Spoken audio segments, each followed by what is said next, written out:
Ma fille me dit « Ah bon maman, mais moi je le vois toujours le petit de Henri ». Je lui dis « Mais comment ça ?» Elle me dit « Bah tu sais, si des fois je veux des bonbons ou des gâteaux, bah je peux mais que si je mets son zizi dans ma bouche ».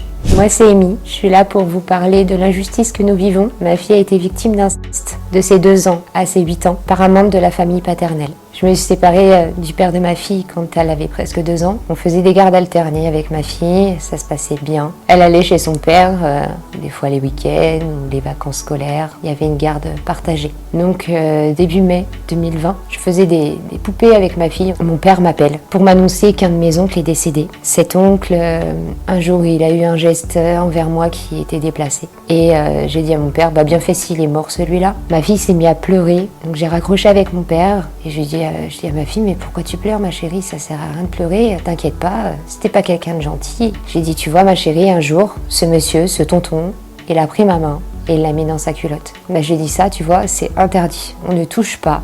On ne regarde pas les nénettes ou les fesses ou les parties intimes des enfants. En tout cas, les adultes n'ont pas le droit de le faire. Et ma fille me dit « Ah bon maman, mais moi je le vois toujours le petit de Henri ». Henri, c'est un membre de la famille paternelle.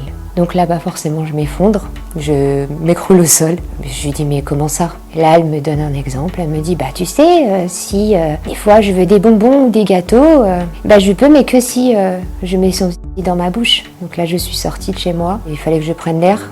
J'ai hurlé. J'ai appelé son père tout de suite en lui expliquant la situation. Il m'a dit non, c'est pas possible. Donc là, à partir de là, j'ai commencé à me fâcher après lui parce qu'on pouvait pas inventer ce genre de choses. Pas à cet âge-là, c'était pas possible. Et j'ai été au commissariat le lendemain matin pour porter plainte. Ça m'a tellement mis dans un mal, je sais pas comment expliquer, mais je pouvais pas entendre une deuxième phrase de plus de ce qu'éventuellement elle avait pu faire. Donc j'ai pas voulu en savoir plus sur le coup, j'ai tout de suite porté plainte. Et c'est ensuite que ma fille a parlé à la brigade des mineurs 15 jours après. Quand j'ai prévenu son père, donc il m'a dit tout de suite que c'était pas possible. Pendant 15 jours, j'ai pas eu de ses nouvelles. J'ai eu sa sœur au téléphone qui m'a dit mais qu'est-ce que tu racontes? C'est des bêtises. Je vais lui sortir les verres du nez à ta fille.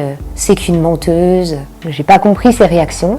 Et peut-être une semaine après, un mois maximum après, j'ai eu le frère au téléphone qui me dit que c'est pas possible, tout ça c'est des mensonges, c'est inventé, que ma fille a dû se tromper de personne et que c'est forcément une personne de ma famille. Et il est venu à me dire que ça devait certainement être mon père, alors que non, ce n'est pas mon père. Il voulait juste pas accepter. Donc je ne comprends pas pourquoi aujourd'hui cette famille couvre cet homme. Alors effectivement, ce monsieur voyait régulièrement ma fille, les week-ends, même les vacances, dès l'instant qu'elle était avec son père.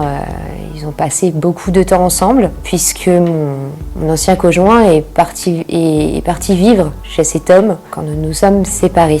Donc forcément, ils ont passé beaucoup de temps ensemble. Du coup, effectivement, il laissait ma fille entre les mains de cet homme et sa femme. Le problème, c'est que ma fille était perdue parce que je lui avais dit que ceci était interdit par la loi. Je n'avais pas réussi à avoir de rendez-vous avec un psychiatre dans l'urgence parce qu'il fallait tout réapprendre à ma fille. Il fallait lui faire apprendre que ce qu'elle a fait, c'était pas normal. Et en fait, pour elle, c'était tout à fait normal. D'ailleurs, pendant 6 mois, ça a été très long.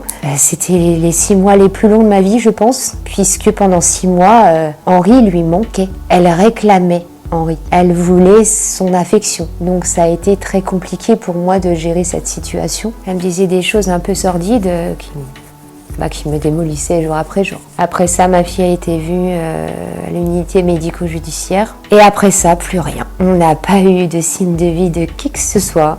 Moi, j'avais pris du coup une avocate qui n'a pas fait grand-chose à l'époque. Et j'ai seulement eu des nouvelles cette année, au mois de mai. On est quand même en 2024. J'ai porté plainte en 2020 pour viol.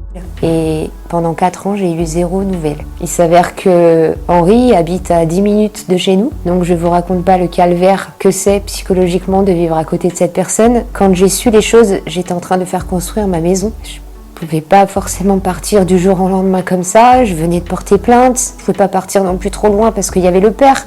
Et j'espérais que le père prenne sa fille sous son aile. Ma vie est suivie depuis un mois après avoir porté plainte. Après, ma fille a déclenché des traumas avec le temps. Donc encore là, il y a 3 ans, elle m'a fait des phobies avec la piscine, par exemple. On s'est rendu compte qu'elle avait en fait subi des choses par Henri dans la piscine. Bon, bah forcément, tout ça, ça réveille des traumas. La peur des toilettes, peur de se faire avaler par les toilettes. Elle voulait plus manger aussi. Dès l'instant qu'elle mettait quelque chose dans la bouche, ça l'écœurait, donc elle refusait de se nourrir. L'année dernière, au mois de septembre, j'ai fait un infarctus, donc j'ai failli rester. À la suite de ça, je me suis secoué les puces et je me suis dit, mais non, je peux pas... Enfin, j'ai failli manquer la vie et peut-être que je pourrais jamais savoir ce qu'il en sera de tout ça, peut-être que j'aurais pas pu faire justice, donc je me suis dit, allez, on fonce. Donc, j'ai voulu prendre une super avocate. Cette avocate,